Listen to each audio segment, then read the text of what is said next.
तेरी महफिल मिले, तेरी महफिल मिले, हम ना हो मोहब्बत करने वाले कम ना होंगे, मोहब्बत करने वाले कम ना होंगे।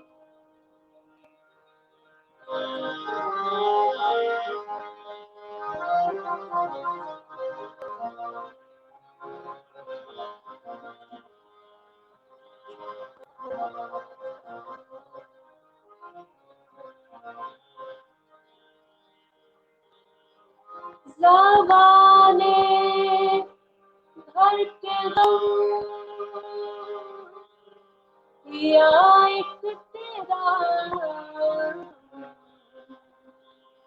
ज़माने भर के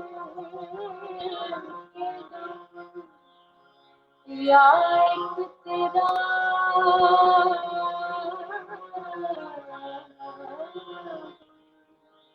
ये गम होगा तो कितने गम होंगे,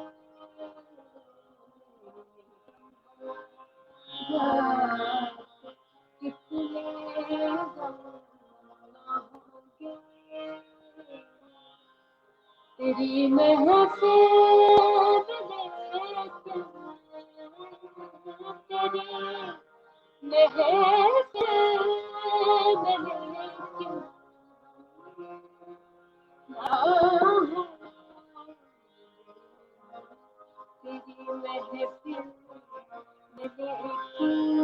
हम ना होंगे।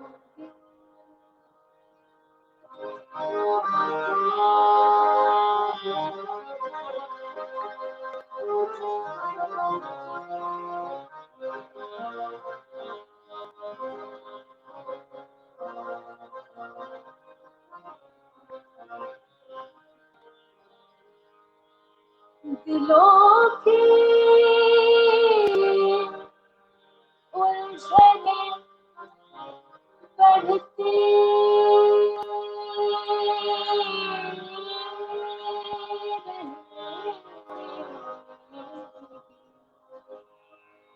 दिलों की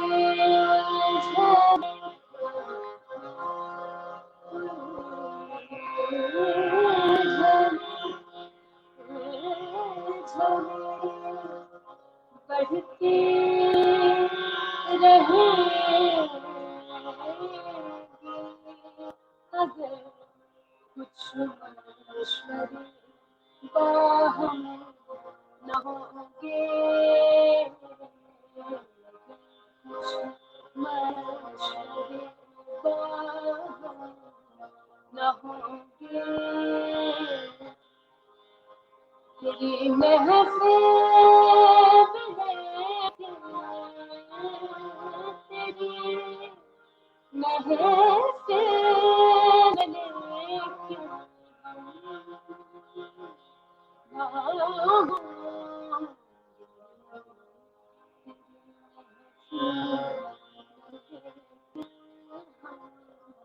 ना होंगे, हम ना होंगे,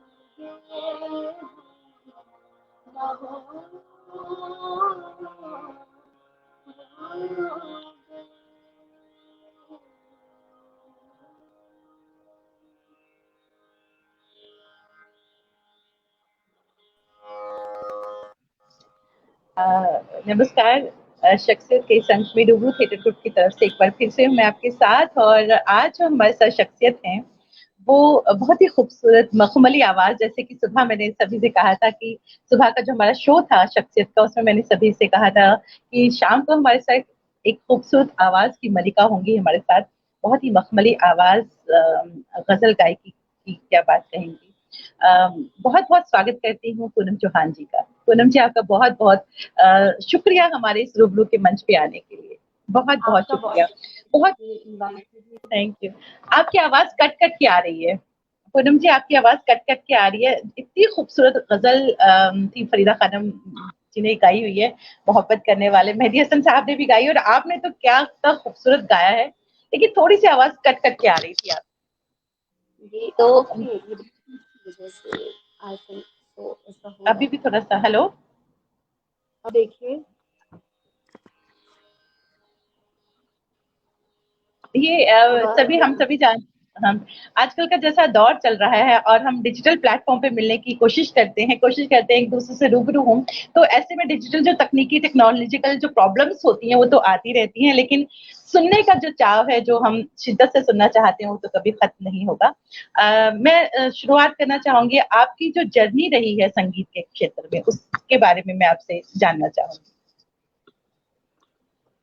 जी, सबसे पहले तो गाने के लिए या किसी भी आर्ट के लिए गॉड गिफ्ट होना जरूरी है। तो सबसे पहले मैं शुक्रगुजार हूँ ऊपर वाले की कि मुझे आवाज़ उन्होंने बख्शी तो मैं गा पा रही हूँ उस सुर में। और कितना सुर में ये तो मालूम नहीं, लेकिन अभी रिसर्च से मैं कर रही हूँ और उम्मीद है कि सुर को समझ पाएंगे इस अपनी एक लाइफ में। और लाइफ जर्नी की बात करें तो म्यूज़िक एक्चुअली हमारे घर से ही शुरू हुआ, क्योंकि मेरी मॉम बहुत अच्छा गाती हैं।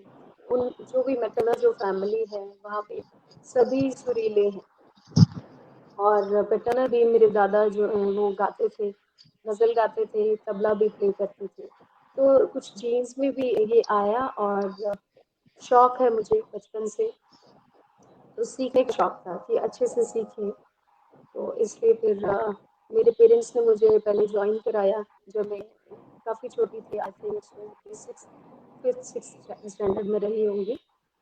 तो तब से फिर मैंने म्यूज़िक क्लासेस ज्वाइन की और थोड़ा बहुत जो भी सीखा। फिर स्कूल के बाद प्रॉपर सीखने के लिए मैंने सोचा, तो हम लोगों ने दिल्ली मूव किया, क्योंकि प्रॉपर क्लासिकल सीखना था और यूनिवर्सिटी में एडमिशन लेने का सोचा था कि कुछ म्यूज़िक में ही डिग्री हो सके। तो ऊपर वाले की कृपा से वो भी हो गया और मैंने एमए और एमफिल किया दिल्ली यूनिवर्सिटी से हिंदुस्तानी क्लासिकल से। और जर्नी क्या अभी तो हाँ जी, चल रही जी। है, मैं कर रही हूँ। जी। जी। मैं ये जानना चाहूँगी कि आजकल का जैसा दौर है, बहुत गाने वाले हैं, पर बहुत अच्छा गाने वाले भी हैं।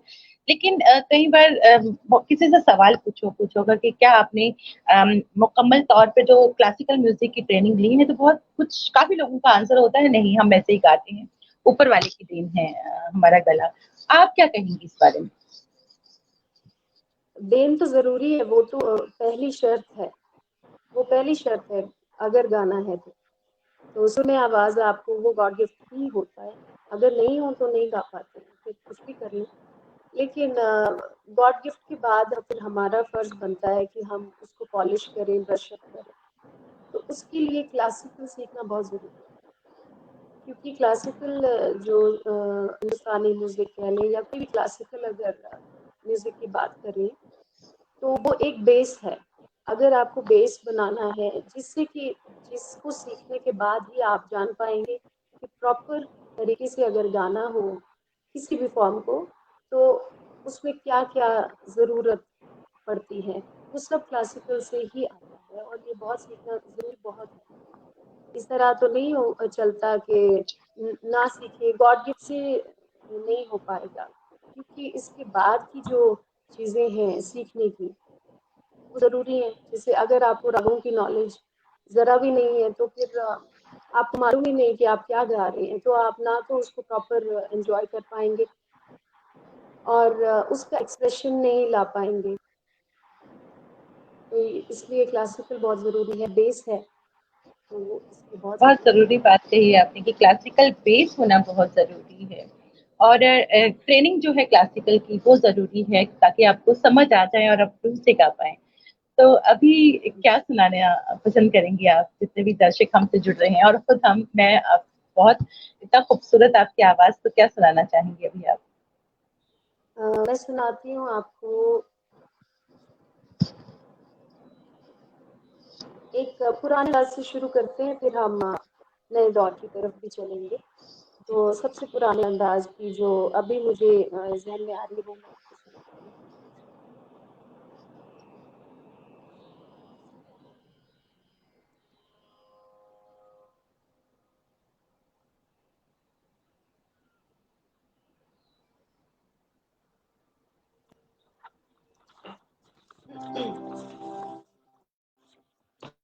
ये बेहज़ाद लखनवी साहब का कलाम है और इसके 3-4 शेर मैं आपको सुनाती हूँ।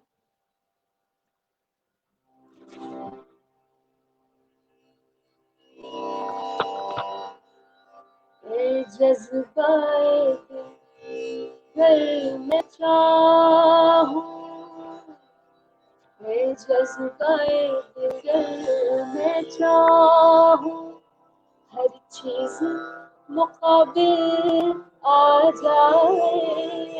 जज़्बाए दिल में चाहूँ, हर चीज़ मुक़ाबिल आ जाए। मंज़िल की तरफ 2 गाम चलूँ, मंज़िल की तरफ 2 गाम चलूँ और सामने मंजिल आ जाए। जज़्बाए दिल मैं चाहूँ।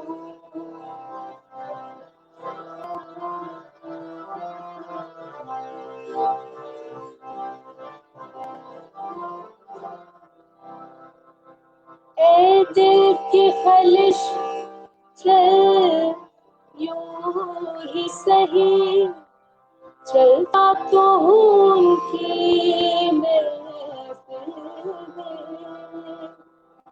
ए दिल की ख़लिश चल यूं ही सही, चलता तो हूँ उनकी महफ़िल में। उस वक्त मुझे झोंका देना, उस वक्त मुझे झोंका देना, जब रंग पे महफिल आ जाए। जज़्बाए दिल में चाहूँ, हर चीज़ मुक़ाबिल आ जाए। जज़्बाए दिल में चाहूँ।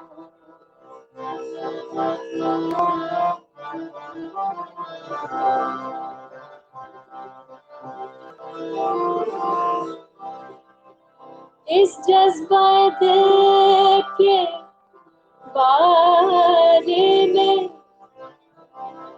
इस जज़्बाए दिल के बारे में एक मशवरा तुमसे लेता हूँ।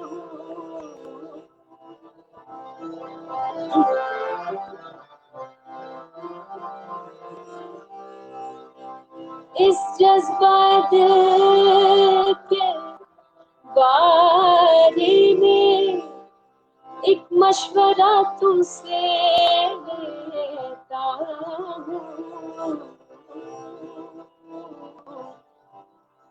उस वक्त मुझे क्या लाज़िम है, उस वक्त मुझे क्या लाज़िम है, जब तुम पे मेरा दिल आ जाए। उस वक्त मुझे क्या लाज़िम है, जब तुम पे मेरा दिल आ जाए। गए दिल में चाहूं।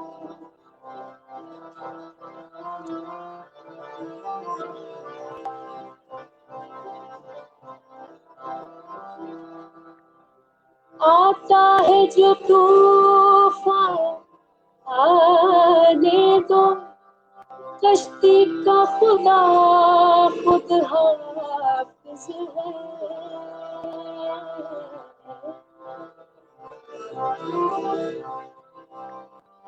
आता है जो तूफान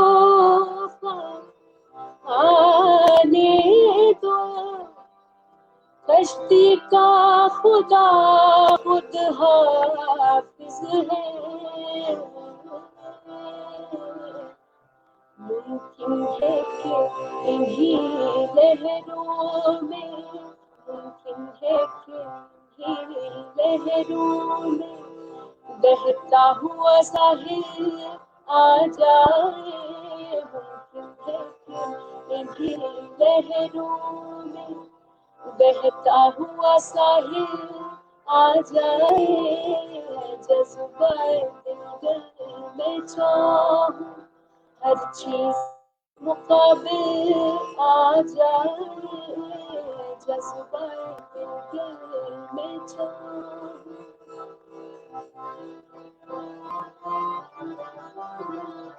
मंजिल की तरफ दो गाम चलो, मंजिल की तरफ दो गाम चलो, और सामने मंजिल आ जाए। जज्बाए दिल में चाहूं।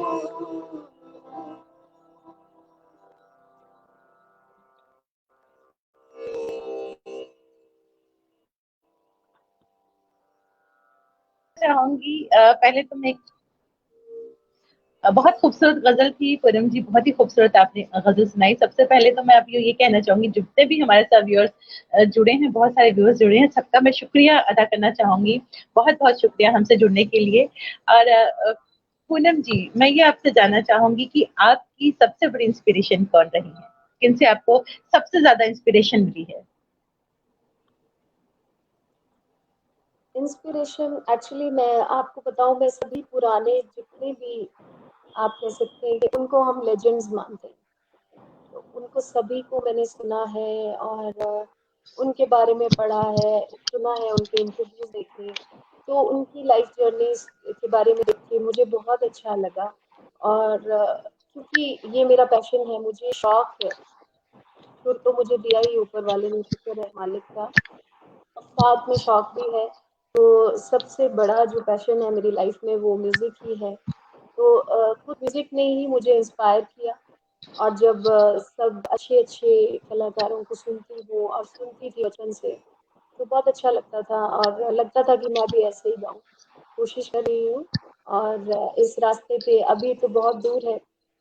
और संगीत इतना बड़ा है कि मैंने सुना है कि बहुत कोई नाम मुझे याद नहीं है, लेकिन बहुत बड़े आर्टिस्ट रहे हैं, उन्होंने अपने लाइफ के लास्ट मोमेंट्स में उन्होंने ये कहा था कि अब सुर का पता लगने लगा था और अब जाने का टाइम आ गया। तो ये सुर इतना बड़ा है और संगीत इतनी बड़ी दुनिया है कि इसमें तो ये समंदर है। आप जितना भी ढूंढेंगे, जितना अंदर जाना चाहेंगे गहराई में, उतना ही मजा आता है। और इसी तरह हम भी कर रहे हैं कोशिश। क्या बात, क्या बात। और जहाँ आपने पैशन की बात कही, तो आपको लगता है ना कि किसी भी चीज को, चाहे कोई भी परफॉर्मिंग आर्ट हो, पैशन की बहुत जरूरत है, तो आप क्या जी कहेंगे? बिल्कुल जी, पैशन की जरूरत है और प्यार की जरूरत है। अपने काम से मोहब्बत होना बहुत जरूरी है। सबसे ज्यादा आप जिस चीज से मोहब्बत करते हो तो आप दिन रात उसी बारे में सोचते हो, ऐसा ही होता है ना। तो इस तरह अगर किसी भी चाहिए या आप अपने लेवल पे अगर उसको अच्छा करना चाहें, या सूफी लेवल पे, या आप सिर्फ ऊपर वाले को भी सुनाना चाहें, या दुनिया में भी नाम करना चाहें, किसी भी तरह से अगर लें, तो उसमें प्यार बहुत जरूरी है, मोहब्बत होना अपने काम से, चाहे फिर वो कोई भी काम हो। तो अपने प्यार से, अपनी चीज़ से मोहब्बत होगी, अपने काम से मोहब्बत होगी, तो हम हर वक़्त उसके बारे में सोचेंगे और कुछ ना कुछ हमें नॉलेज मिलती ही रहेगी और हम ज्ञान जो है मिलेगा उससे। क्या बात, बहुत ही खूबसूरत बात कही आपने। और जितने भी लोग जिनमें से हमारे साथ बहुत यंग परफॉर्मिंग आर्ट से जुड़े लोग जुड़े हैं, यंग बच्चे जुड़े हैं, उनके लिए बहुत बड़ी बात है, बहुत इंस्पिरेशनल बात आपने कही कि पैशन बहुत जरूरी है, पैशन हो तो कुछ भी मुमकिन नहीं है, आप कुछ भी कर सकते हो। ये बहुत बड़ी और बहुत खूबसूरत बात आपने बोली है। तो मैं चाहूंगी आपकी जर्नी से रिलेटेड कोई इंटरेस्टिंग इंस्पिरेशनल कोई बात जो आप हमसे शेयर करना चाहें।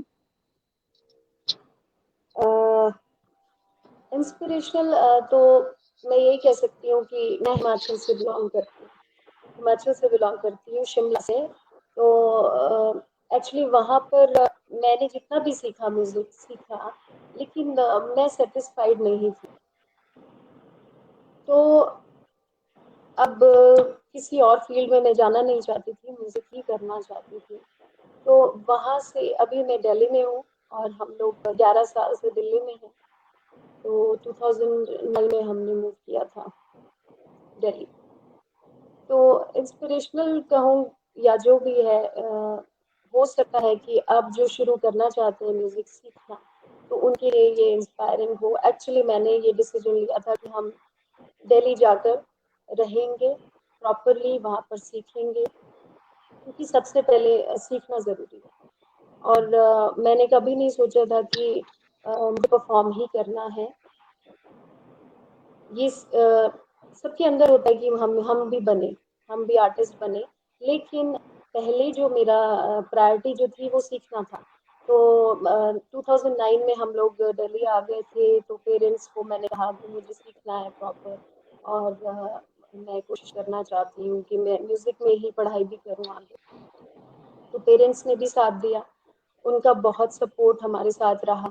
और मेरे छोटे भाई वो भी म्यूजिक में हैं, तो हम दोनों लोग यहाँ आ गए थे। इनफैक्ट हमारे पेरेंट्स खुद हमें यहाँ छोड़ने आए, सेटल करवा के, फिर 10-15 दिन हमारे साथ रह के वो लोग गए वापस। तो ये सपोर्ट उनका बहुत ज़्यादा रहा। हमें और कोई चैलेंजेस नहीं आए, लेकिन गुरु ढूंढने में बहुत मुझे फेस करनी पड़ी प्रॉब्लम्स। काफ़ी लोगों से मिले, लेकिन वो बात नहीं बनी, क्योंकि किसी टीचर और गुरु में बहुत फर्क होता है। टीचर जो है वो आपका सिलेबस करवाता है, बस सिलेबस के ऊपर वो गौर करेंगे, आपको जिंदगी जीना नहीं सिखा सकते। तो मेरे ख्याल से कि फिर गुरु जो है, ये गुरु की डेफिनेशन यही है कि वो आपको आपका काम तो सिखाते ही हैं, आपको जीना सिखाते हैं, और हर चीज जो भी जरूरी है उस काम को करने के लिए, वो सब आपको बताते हैं। तो कुछ सालों के बाद फिर मैं अपने गुरु जी से मिली, पंडित चंद्रकांत गंधर जी से। और फिर ये मेरी जो तलाश थी वो खत्म हुई, और फिर सीखना शुरू किया प्रॉपरली। तो उन्होंने मुझे लाइट म्यूजिक भी सिखाया, क्लासिकल भी सिखाया। तो लाइट में उन्होंने ज़्यादा ध्यान दिया, क्योंकि मुझे भी यही परफॉर्म करना था और ये इसी को प्रोफेशन बनाना था। तो गज़ल में, एक्चुअली गज़ल एक ऐसी फॉर्म है म्यूजिक की कि सब लोग नहीं गा सकते। ये एक्चुअली इसका जो फील है ना, वो अपने आप, अगर आपको मालिक से वो मिला है तो आप कर सकते हो। इसमें हमारा अपना कुछ भी, इसमें बड़प्पन नहीं है। वो गजल कुछ है ही, गजल में कुछ ऐसी बात है कि गाना तो सब चाहते हैं, मगर उसको निभा पाएंगे कि नहीं, उनको नहीं मालूम होता। और अगर आप भजन गाएं तो मेरे ख्याल से सब पे सूट करेगा, मगर गजल सब पे सूट नहीं करती। तो मैं बहुत थैंकफुल हूँ कि मुझे उस तरह का फील जो है वो मिला है ऊपर वाले से। क्या बात, जी। क्या बात, बहुत खूबसूरत बात कही आपने। और संगीत ऊपर वाले से मिलाता है, इसमें तो कोई शक नहीं, वो आपको ऊपर वाले से जोड़ता है। और लेकिन मुझे लगता है, जैसे आपने गजल गायकी की बात कही, आजकल आपको लगता नहीं कि गजल गायकी का जो रिवायती ढंग है वो कहीं ना कहीं खत्म होता जा रहा है? क्या आपको ऐसा लगता है? बिल्कुल। गजल को मॉडर्नाइज किया गया, लेकिन अगर उसको सादा कर दें, गजल को, मुश्किल गजल को अगर सादा कर दें तो उसमें कोई बुराई नहीं। लेकिन अगर उसकी कुछ रूल्स हैं गजल के, जिसकी वजह से वो गीत भी कभी कभी गीत जैसी लगने लगती है, तो वो नहीं होना चाहिए। और अच्छा, ये लफ्जों में बयां करने वाली चीज ही नहीं है कि गजल का क्या बिल्कुल है, वो सुनने वाले भी बिल्कुल समझते हैं और गाने वाले भी बिल्कुल। समझते हैं। तो उसको हम खुद से नहीं ला सकते, लेकिन फिर भी कुछ हद तक शायरी को समझना, शायरी को पढ़ना, समझना, तब उसके बाद वो बात आ सकती क्या बात। अब हमें क्या सुनाएंगी? क्या है। अब हम आपको तो मैं बस आपकी आपको आवाज। मैं तो फरीदा फरीदा खानम की खानम बहुत जी बड़ी की। मुरीद हूँ। जी बहुत, मैं तो अच्छा, उनकी बहुत, अब ये फरीदा जी और आबिदा परवीन जी, मैं तो उनकी बहुत बड़ी मुरीद हूँ। मैं भी बहुत बड़ी फैन हूँ उनकी, उनका कौन फैन नहीं है। तो उन्हीं का कुछ सुना देती हूँ आपको। जी जी बिल्कुल बिल्कुल।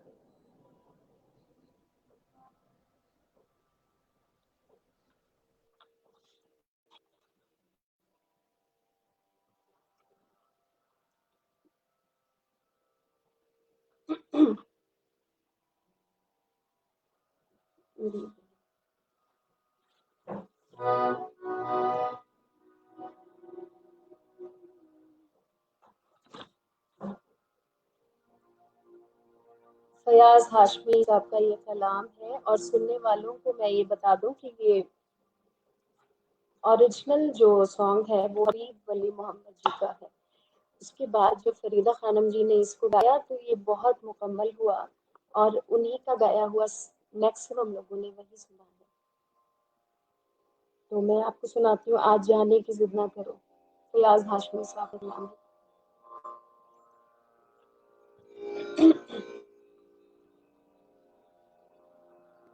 मेरे गम अगर आपको मिलते तो मेरे गम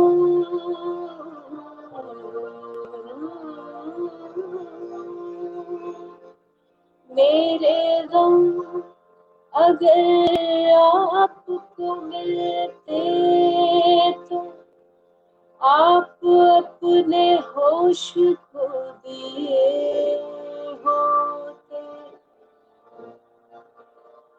ये तो मेरा दम था, आप होते तो रो दिए होते। हाय मर जाएंगे हम, तो लुट जाएंगे।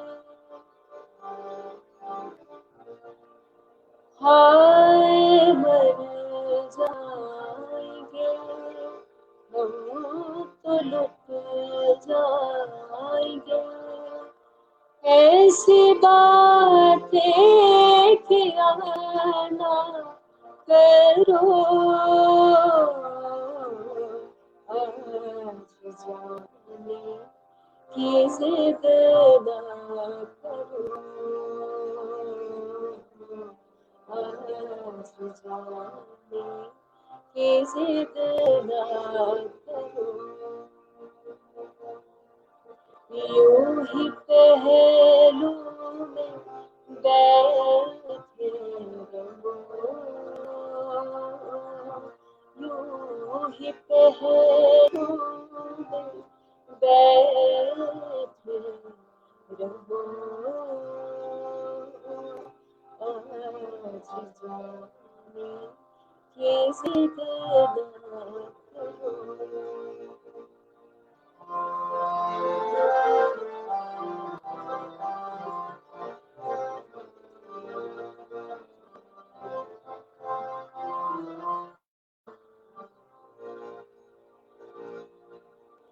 तुम ही सोचो जरा, क्यों न रोके तुम्हें, जान जाती है जब उठ जाते हो तुम, जाग जाते हैं जब उठ के जाते हो तुमको अपनी कसम जाने जा,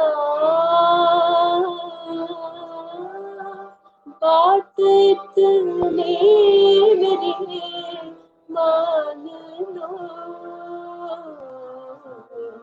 आज जाने की जिद ना करो, आज जाने की जिद ना करो।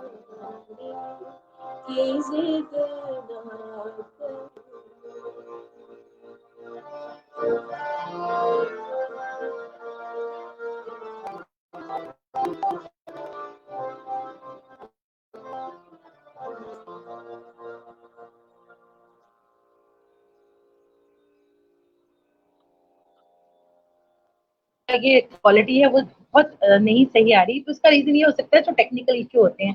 लेकिन जब हम डिजिटल प्लेटफॉर्म पे होते हैं तो हमारा शिद्दत होती है कि हम अच्छे कलाकारों को सुने, और वो हम सुन रहे हैं, इतना खूबसूरत इन्होंने गाया, आज जाने की जिद ना करो। और कहीं कहीं जब टेक्निकल कुछ प्रॉब्लम्स आ जाती हैं उसको हमें बेयर करना पड़ता है, बट जहाँ जो हम खूबसूरत चीज सुन रहे हैं उसके आगे ये टेक्निकल चीजें बहुत मैटर नहीं करती। बहुत ही खूबसूरत पूनम जी, वक्त की कैद में जिंदगी है मगर चंद घड़ियां यही हैं आज जो आजाद है, वो बहुत खूबसूरत। बहुत सारे लोगों ने गुजारिश किया कि आप अपना अगर बहुत हाँ जी आवाज अगर बहुत कट रही है तो मैं एक बार ईयरफोन्स को प्लग जी इन जी, करके देखूं। बिल्कुल बिल्कुल कर लीजिए, आप बिल्कुल कर लीजिए।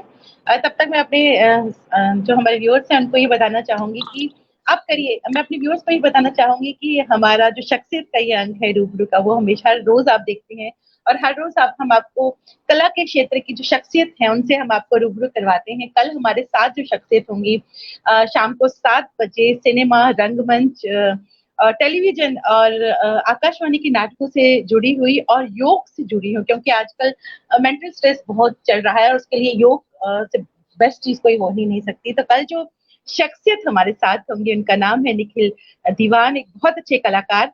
तो कल शाम को जुड़िएगा हमारे साथ। और आज हम शख्सियत में हमारे साथ जो है एक बहुत ही फनकारा, बहुत ही खूबसूरत आवाज की मलिका पूनम जी आज हमारे साथ हैं, और बहुत खूबसूरत गजलें वो सुना रही है। क्या बात है, एकदम दिल को छू रही हैं।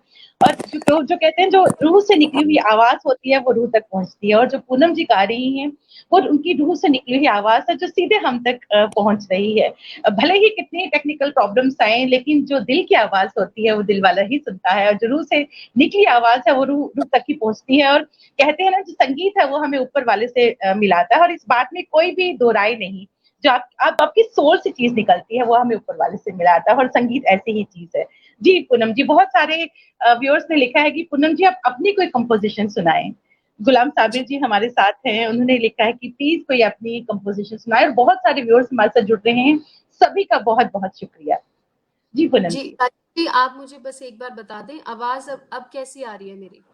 अभी आप बात करिए तो ठीक आ रही है। जब थोड़ा गाना शुरू करते हैं तब थोड़ा सा मेटेलिक हो जाती है, मेटेलिक वो मेरे आवाज हो ख्याल जाती है। से वजह से हो रहा था, अब मे बी अब ना हो ये प्रॉब्लम। जी मैं अपनी कॉम्पोजिशन आपको सुनाती जी हूँ। परवीन जाकिर जी का ये कलाम है। जी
एक खुद था, कमाल था, क्या था, एक खुद था, कमाल था, क्या था, मुझ में तेरा, मुझ में तेरा जमाल था, क्या था, एक खुद था, कमाल था, क्या था, एक खुद था।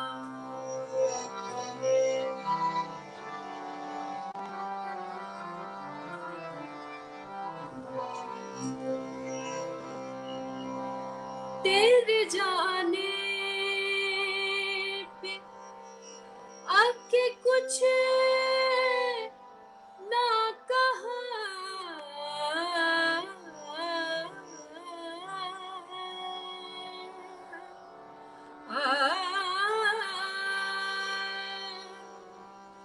तेरे जाने पे आके कुछ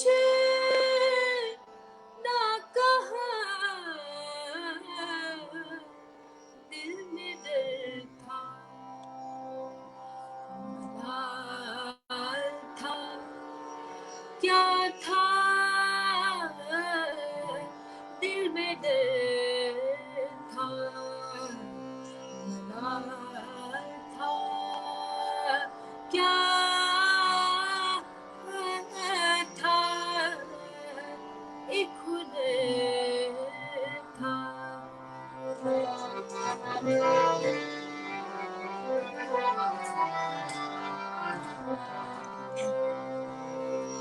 तितलियां थे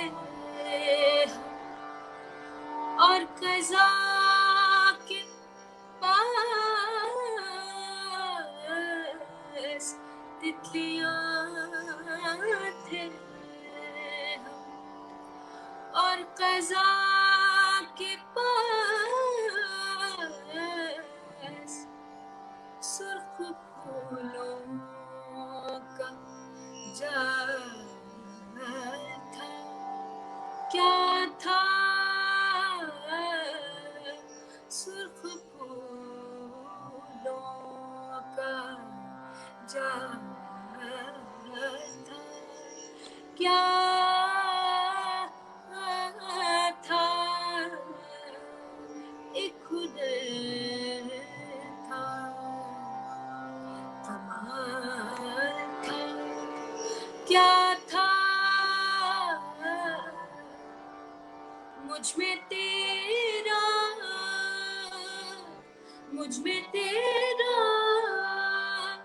जमाल था, क्या था, एक खुद था, कमाल था, क्या था, एक खुद था। शुक्रिया जी। मुझ पे तेरा जमाल था, क्या था, बहुत ही खूबसूरत कंपोजिशन भी बहुत ही खूबसूरत। पूनम जी हमारे साथ रूबरू बहुत खूबसूरत। हमारे साथ रूबरू के कुछ रंगकर्मी हैं, वो आपसे कुछ सवाल पूछना चाहेंगे। श्रद्धा, माइक ऑन कर दीजिएगा। Good evening ma'am. Good evening Poonam ma'am. आप बहुत खूबसूरत आपने आज जाने की जितना को। बहुत शुक्रिया। हेलो, मेरी आवाज आ रही है मैम? ये बिल्कुल आ रही है, आप बोलिए। बहुत खूबसूरत गजल गाई मैम। मैम एक बस एक, क्योंकि आप इतना खूबसूरत गा रहे हैं, मुझे एक गजल और आपकी फरीदा खानम जी की है, दिल जलाने की बात करते हो। वो भी अगर थोड़ा सा गुनगुनाए तो बहुत मजा आएगा। जी जी, मैं जरूर सुनाती हूँ। Thank you.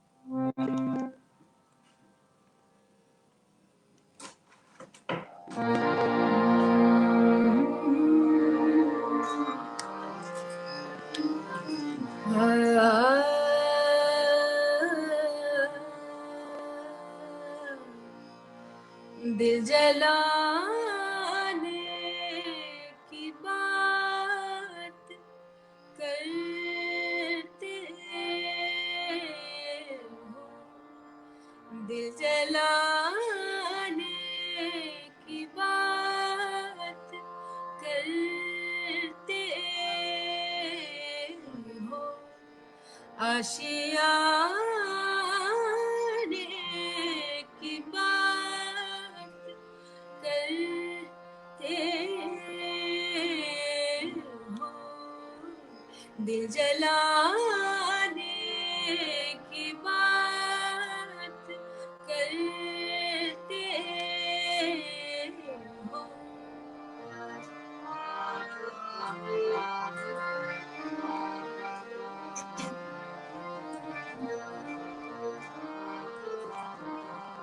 जी, बहुत खूबसूरत, सारी दुनिया के खबर नहीं यारो,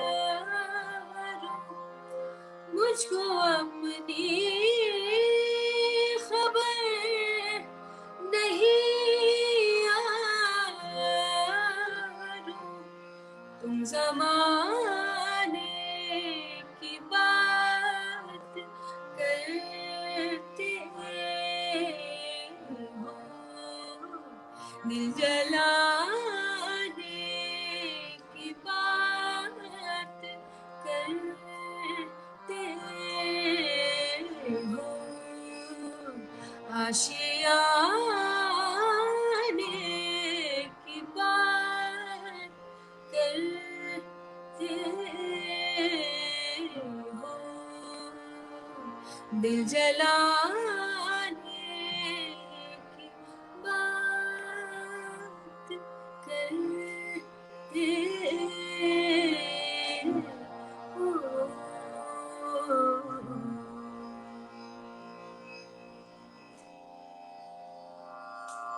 बहुत खूबसूरत, बहुत ही खूबसूरत, सारी दुनिया के रंजो गम देकर मुस्कुराने की बात करते हो। बहुत खूबसूरत आपकी आवाज में, मजा आ गया ये सुनकर। विनीत जी हमारे साथ जुड़े हुए हैं, वो आपसे हीर सुनना चाहते हैं, लेकिन उससे पहले हमारे साथ पंकज है जो आपसे एक सवाल पूछना चाहते हैं। पंकज आ जाइए प्लीज।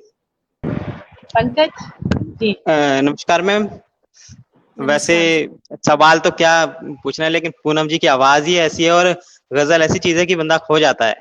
तो हम तो यही चाहते हैं कि आपकी ये गजल और सुनने को मिले, लेकिन फिर भी मैं ये जानना चाहूंगा कि गजल के लिए आप रियाज भी करते होंगे, तो आप दिन में कितना रियाज करते हैं और रियाज हमारे लिए कितना जरूरी है?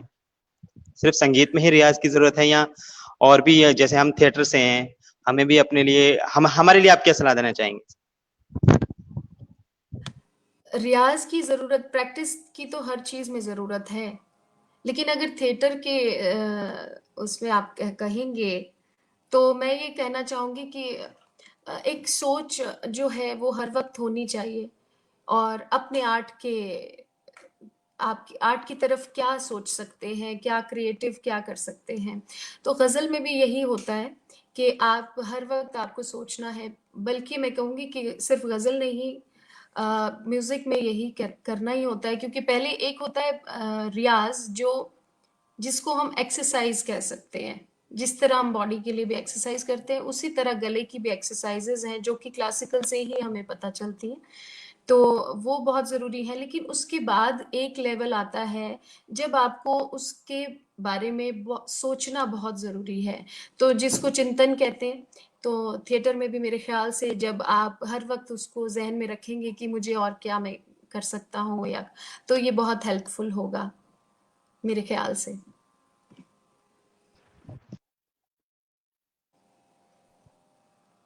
बहुत खूबसूरत बात कही। बिल्कुल रिहर्सल्स और रियाज की बहुत ज़रूरत होती है, जैसे थिएटर में रिहर्सल की ज़रूरत होती है। हमारे साथ बहुत सी शख्सियतें जुड़ चुकी हैं और जम्मू कश्मीर की एक जानी मानी लेजेंड अगर उनको कहूँ तो कम होगा।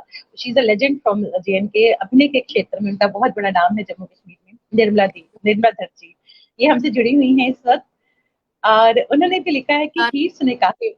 जी हीर जी, वो लिखती हैं कि हीर सुने काफी वक्त हो गया है और बहुत ही जमी हुई कलाकारा है, अदाकारा है श्रीनगर कश्मीर, जम्मू कश्मीर की।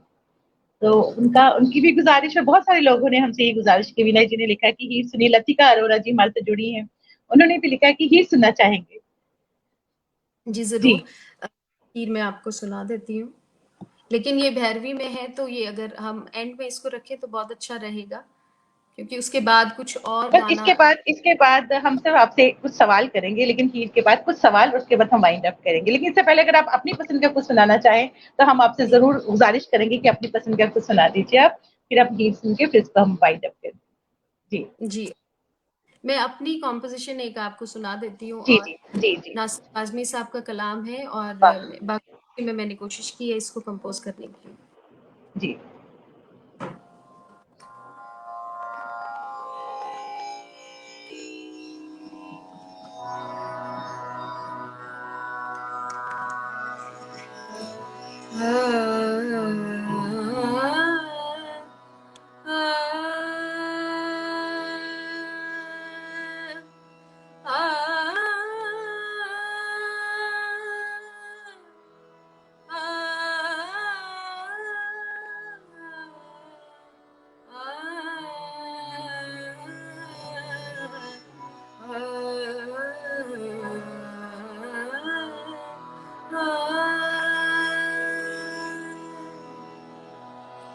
दयार दिल की रात में चराग सा जला गया, दयार दिल की रात में चराग सा जला गया, मिला नहीं तो क्या हुआ, वो शक्ल तो दिखा गया, दयार दिल की रात में चराग सा जला गया, दयार दिल।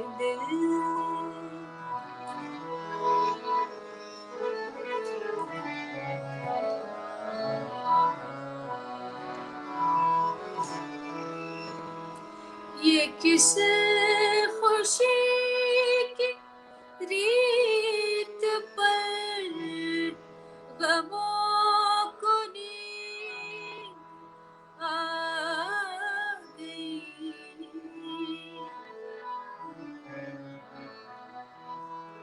ये किस खुशी की रीत पर गमों को नींद आ गई, वो लहर किस तरफ गई, ये मैं कहाँ समा गया, वो लहर किस तरफ गई, ये मैं कहाँ समा गया, मिला नहीं तो क्या हुआ, वो शक्ल तो दिखा गया, दयार दिल की रात में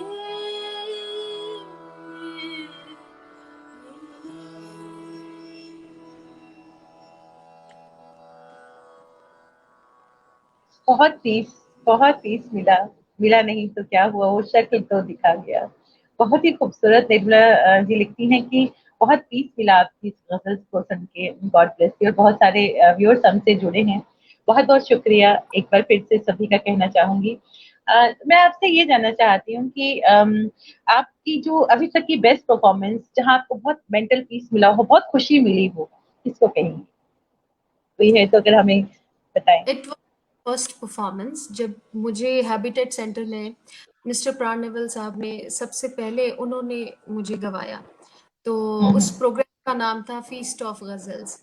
तो उसमें मैंने पुराने और नए गजल जो आर्टिस्ट रहे हैं उनकी एक एक गजल ली थी, और करीब 2 घंटे का वो प्रोग्राम था, और वो मेरी फर्स्ट परफॉर्मेंस थी ऑडिटोरियम में, आप कह सकते हैं 2017 की ये बात है। तो बहुत अच्छा रहा वो प्रोग्राम, और अब मैं खुद ही कहूंगी कि मुझे स्टैंडिंग ओवेशन मिला। तो अरे वाह, क्या बात, यू डिजर्व, वेल डिजर्व। याद है और हमेशा मेरे जहन में वो रहता है, और बस मैं मालिक का शुक्र अदा करती हूँ इस चीज़ के लिए, क्योंकि सुनने वाले भी अच्छे हों तो हमें भी मज़ा आता है। और मैं सबका शुक्रिया करना चाहूँगी जो आज भी हमें सुन रहे हैं, सबका बहुत बहुत शुक्रिया। सरला जी हमसे जुड़ी हैं, खुद में एक बहुत बड़ी कलाकार हैं, अदाकारा हैं, नाटकों से जुड़ी है, प्रोफेशन से डॉक्टर हैं, और वो लिखती हैं कि आपकी जो आवाज़ है वो दिल को छू रही है। और आप हिमाचल से बिलोंग करती हैं, शिमला से बिलोंग करती हैं, कोई हिमाचली फोक अगर सुनाना चाहें हमें, थोड़ा सा ही सुना दें, लेकिन अगर कोई हिमाचली फोक। जी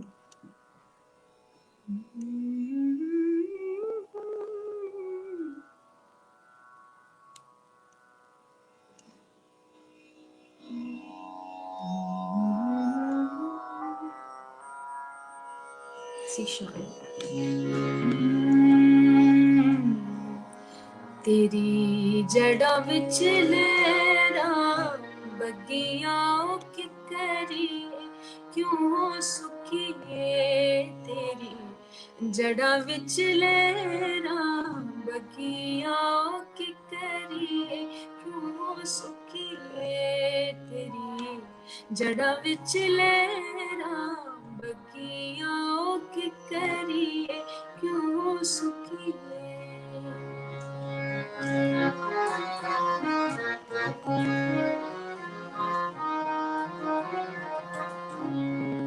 ते मोले बागल सारी, ते मोले बागल सारी, ते मोले बागल सारी, ओ मेरी नील परिए, ते मोले बागल सारी, ओ मेरी नील परिए, तेरी जड़ा विच लहरां बगियां कि करिए क्यों सुखिए, क्यों सुखिए, क्यों सुखिए।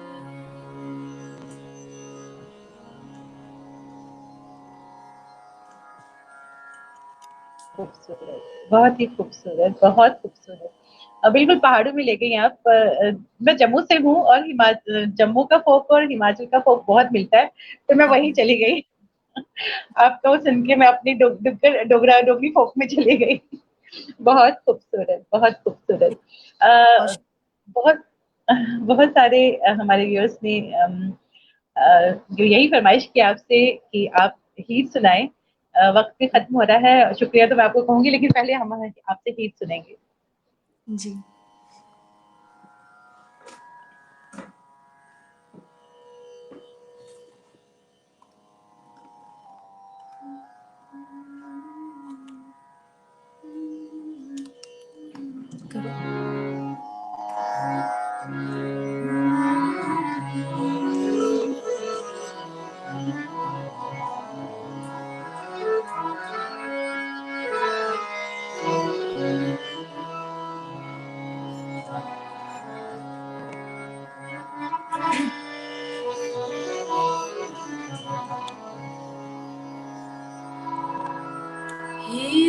आख्या जोगिया झूठ आख्या कौन रुठड़े यार मनावदाई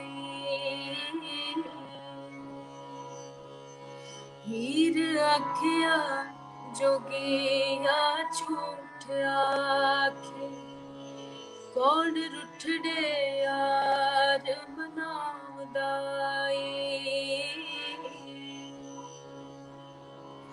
ऐसा कोई ना डिठा मैं ढूंढ थकी जड़ा गया नो मोड़ ले आवदाई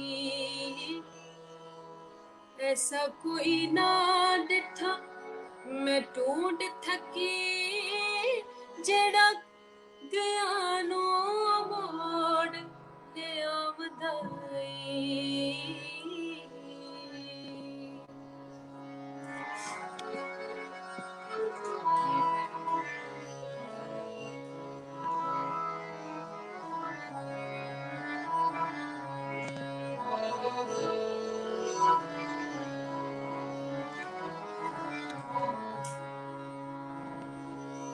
दिया छुरिया क्यों दे बाल दीवे बारिश शाहज सुनाओ आमदाई हीर आखिया जोगिया झूठ आखे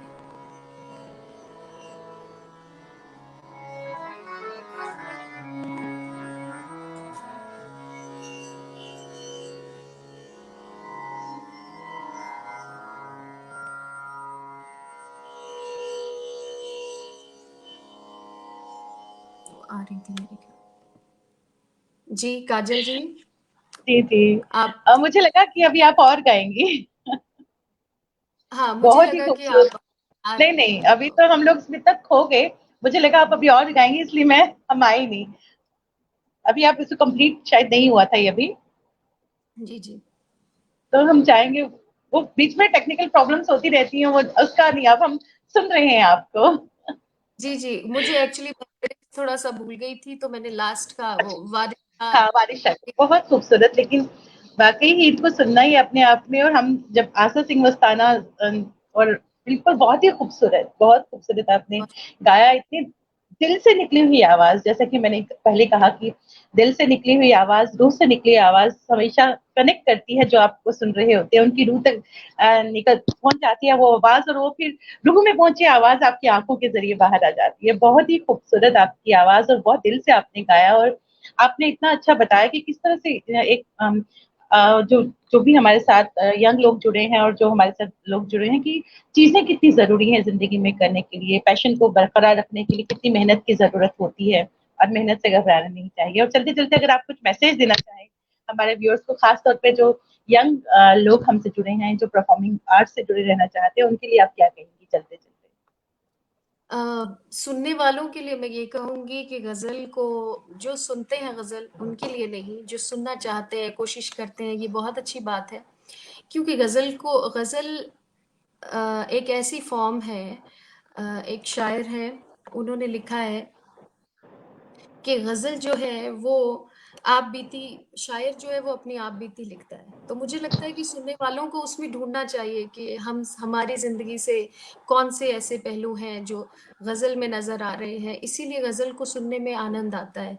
और शायद मुझे भी इसीलिए गजल ने अट्रैक्ट किया, क्योंकि लाइफ के काफी जो पहलू हैं मुझे उसमें नजर आए और बहुत अच्छा लगता है। नजाकत है, अदा है गजल में।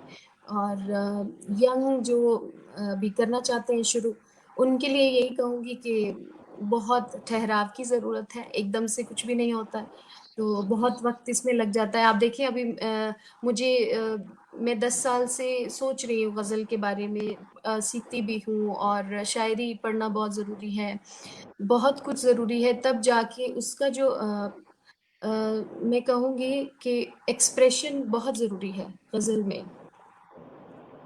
तो बहुत अगर आपको खूबसूरत। एक्सप्रेशन तक पहुंचना है तो बहुत वक्त लग जाता है, इसलिए जल्दबाजी से तो कुछ नहीं होता है, और बहुत आराम से ठहराव से पहले सीखना चाहिए, पढ़ना चाहिए शायरी को, अच्छे लोगों को सुनना चाहिए, तो ज़रूर हमें कुछ सीखने को मिलता है उससे।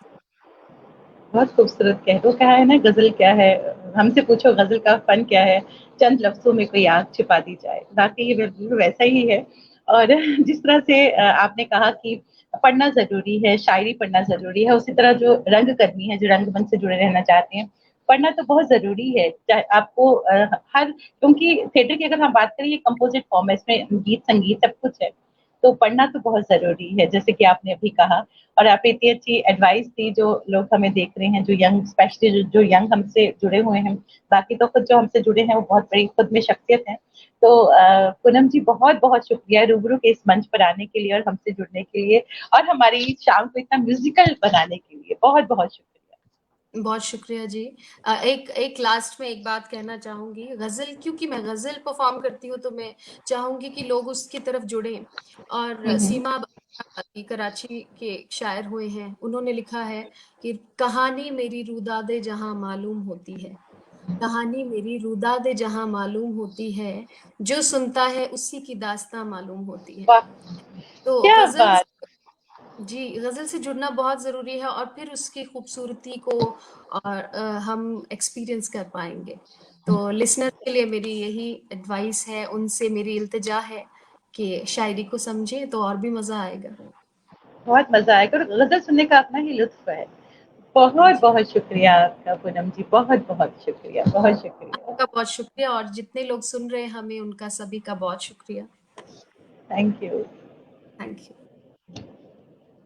जितने भी लोग, जितने भी व्यूअर्स हमसे जुड़े हैं, उन सभी का शुक्रिया कहना चाहूंगी।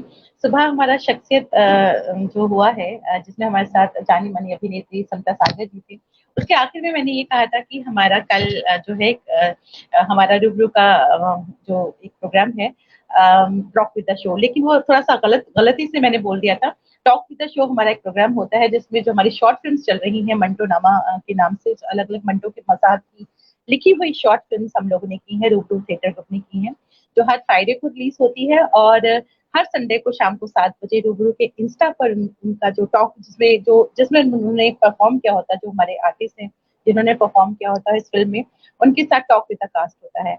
और कल शाम को 7 बजे हमारे साथ जुड़ेगा, हमारे साथ रहेंगे बहुत ही बेहतरीन कलाकार, आकाशवाणी, दूरदर्शन, टेलीविजन, सिनेमा और थिएटर से जुड़े हुए और योग से जुड़े हुए बहुत ही अच्छे कलाकार, बेहतरीन इंसान, निखिल दीवान।